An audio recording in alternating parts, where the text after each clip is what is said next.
Yeah, why not? We've got time. Why don't we try the ones these guys did? Muscular force, try like tense up against and use your strength to stop it a couple of times, and then do it with centering. Okay? Right, so we go. Maybe we'll change partners. Yeah? Just mix it up, grab a different partner. Let's go. Ready? Okay, so firstly, I'm going to put my hand on your stomach and your upper back, that's okay? Put your stance on. Now, as I put pressure, use your muscular force to stop me, okay? Use muscle strength. Yeah? Yeah. Okay, yeah. So again, muscular strength again. Yeah, okay. Now, center. So, draw up, feel, no stress or strain, just feeling, nice and relaxed, feeling it. Wow. Yeah. You feel? Yeah. Again, center yourself again. Yeah. There you go. That's amazing. Interesting, right? What's happening is you're awakening the pathway for my incoming force. So if you think of a tube like this, which has force only going up and down, because that's how you're feeling it, the incoming force will start to travel up and down that line, as opposed to when you're using muscles, you're fighting against me. Yes, I did feel it. Yeah, you feel that. So you can feel, if you go here and you push on here, and I'll think about something else and I'll turn it off over here. That's quite easy to bend it, yeah? Yeah. Yeah, and now just center myself now, and you push. Yeah. It's just going into my spine, into my center. And you don't do anything. I felt it was I just feel the it. second time. Yeah, I just feel it. Yeah. It's similar to when you, for example, feel your arms. If you feel your arms and I put pressure on them, you can take the pressure into your arms now. Yeah. But if I push that into your legs, see how because there's no feeling here, it doesn't go there. Remember we did that exercise? Yeah. So now if you feel your legs and your belly and your upper body, feel everything, and I put pressure into your arms, then down into your legs, you can take that pressure in now. Because you've awakened that pathway through feeling, also known as awareness, sensation, energy. Like, it doesn't matter what the name is or the label, it's the doing that's important. How do you go to the next level? Keep training, and then you keep leveling up. To the visualization. Okay. Practice. So visualization is very much practice, because we all do it already. What do you visualize? Visualize your spine. This is a good question, so I'm going to bring everyone in for it, actually. Guys coming in. How did you guys go? Observations? That was a good exercise, thanks guys. When you're using muscle, I feel Steve it's tense, but I can push it forward. Mm-hmm. He'll go like easier. Mm-hmm. But when he's using center, it's still the same, but it's like more like a pole, like a bit hard to... That's a good analogy, like a pole. If you think of a pole on the street that you walk past, and the more you practice Kung Fu, the more you'll start actually training with them as you walk past them. Like so many Kung Fu guys walk past them like bong sao chits on. Anyway, that's another story. Think if you look at a pole on the street and you go up to it and push on it like this, unless you're super fucking strong, it's just going to take the force into that pathway. Yeah? That's what you actually become by feeling that pole. Make sense? Any other observations? I couldn't feel when I'm centering. I couldn't feel myself centering, but he can feel there's a difference in me. Yeah. That's actually a very common observation at the beginning. Yes, because most of us don't know what it feels like to use our bone structure.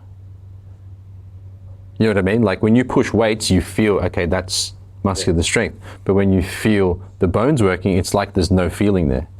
So for example, if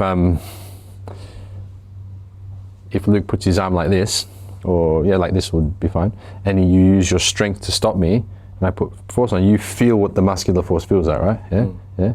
So really stop me. Now, if Luke can center himself now, if he can Tai Gong, center himself, and let this rest on, just rest completely, keep centering yourself, keep thinking spine. And now the difference here is that he also wants to feel these bones. He wants to feel these bones and these bones. These and this. So center yourself, center yourself. Yeah, and keep feeling this as well. Feeling this. Yeah, he's doing it to a degree. Now I'm putting quite a bit of force in. How do you feel that? I don't feel you like exactly pushing me like before. Exactly. Because it's going into the bone structure now, because the muscles are off. So the feeling's different. We can't expect it But to be you're actually doing I'm putting more force on, yeah. So, like before. so if you push force in towards me, muscle force, and this, you can see we're both fighting each other. Now I move to the bone structure system, and now it's feeding into my bone structure, and I don't feel the muscles activating. We expect from our past experience that when we receive force, we're going to feel it on the muscles like we feel it usually, but we don't. So that's why it kind of feels like nothing. Yeah. Yeah. But it's not nothing, it's the feeling of your bones taking the force in. Right. But eventually you'll become aware to that, but it does feel like nothing relative to muscular force. Make sense? You're looking to become that feeling. So in your combat, you feel that it's like nothing. Like in Hong Kong, they say it a lot, ho chi mo ye, which means like nothing. I love that. Ho chi mo ye, like nothing, like nothing. What is it? It's awesome. It's awesome when you come back sparring, you got that nothing. It's awesome. Which led to the next question from Gelly. She was saying but how do we go to the next level, meaning using the visualization? How are you guys with visualization? This is one that I think perplexes quite a lot of people. I think we make it more complicated in our own minds, which blocks us from doing it. So for example, I always use this example with everyone. Think of someone you love very much. Just picture them in your mind. Can you see them? Yeah? That's it. That is the idea energy or visualization or imagination, which you want to train to use. So now, imagine a white light in your spine. Ouch. See what I'm getting at? It was too bright, was it? Yeah. So now it's quite, if you make it simple in your head, it becomes simple in application. So it's like, okay, I see a white light in my center. It's there. Now it's sky blue. Now it's golden. It's just, I've trained it so much that it's very easy for me. And it is easy for you guys as well. Why? Because we all visualize and have an image in our mind with every thought, emotion, and feeling. I've used this example with you guys before as well, probably all of you. You know, let's say you're driving and you get hungry. What do you think about eating? Sushi. Sushi. You said it earlier. How about you guys? When I said the big M, yeah. So can you guys see sushi in your mind? Yeah? Can you see McDonald's? What do you see? So you're saying if we're feeling something that's like a good feeling, then we can visualize. I mean, we can do the third part of the centering. I don't. You could use that as a way, as a gateway. Okay.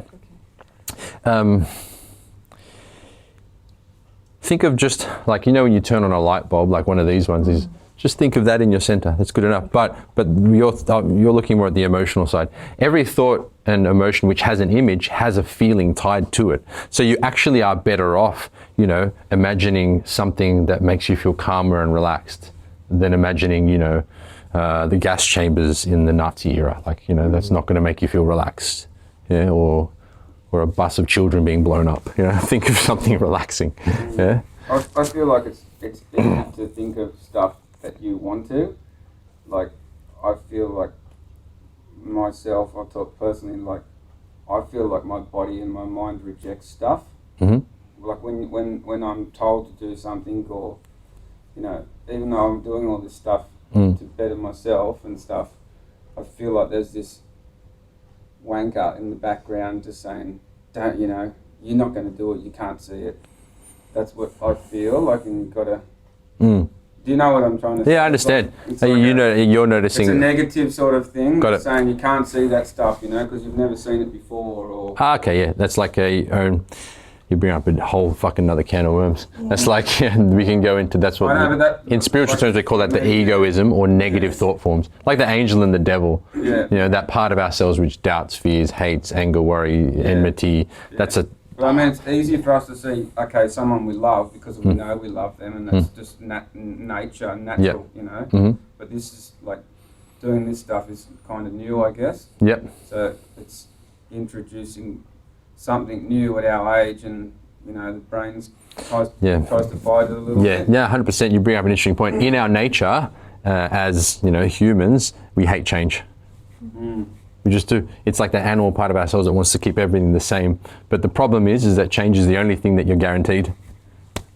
You know, so we need, in my opinion, in martial arts training, even in the meaning of Wing Chun, which means to, you know, everlasting springtime or continual spring, is to continually be in a state of renewal. Or I was having a chat with another guy, it's to continually be in that beginner's mind, that's open to learning. Empty your cup. Yeah. Every time I go to lesson, empty your cup. The advantage is that you're observing that. Yeah, I know, but Yeah. like the energy things and centering and stuff becomes more and more apparent and easier. Yeah, Like for sure. The more you train, because Definitely. you're accepting it. Mm. I Yeah. think if you just went, no, I'm not going to do it. You know what I mean? Or, Oh yeah, you're right. Now I've had people come along and they're mentally blocked to even experience it straight away. Like, nah, this is all fairy bullshit. yeah. And then they'll go back to Yeah, I don't know, you skull have and them bees. thoughts when you first walk in. I admit that I was Yeah. kind of snickering to myself, Yeah. but I believe Energy? I What? did believe, like Yeah. I believed that Yeah. it was true, and how could it not be? Because Yeah. it's been around for so long, Yeah. But there's always that little thing in the back of your mind that The doubts. stops, the doubt or Yeah. whatever. Yeah. It is. Actually, he brings up a really interesting point here. In order for us to succeed in our Kung Fu Yeah, training, I know, this is a great, big part of it is believing that you can. Because my teacher in Hong Kong, he was known as the king of Silim Tao, like a master of mind force. And everyone in my lineage was like, he can do it. There was a picture of him on the wall, and it was like, he can do it, but no one else can. So there was a big built-up belief that no one else can do it at all. And in studying with him, one of the things that stuck with me was that he was speaking to Iman and asking, how did he develop mind force? How did he develop this power of the mind, And he said, okay, keep your back straight, Tai Gong, use no force or effort and focus everything towards the center far away, and you'll achieve the mind force, or you'll achieve the Nim Tao. And then he said, I went and practiced and I believed him. Yes. And it was that last line which caught me, was that he believed him. He said to him, if you do this, this, and this, you will achieve X result. And I think the belief in his teacher and what he said allowed him to actually achieve it. Whereas a lot of the time, I believe students, including myself, block ourselves to achievement because of what's going on up here. If you think you can't do it, you most likely won't be able to. Yeah. Anyway, so you bring up a good point. Let's move on to the next exercise, unless there's any questions so far.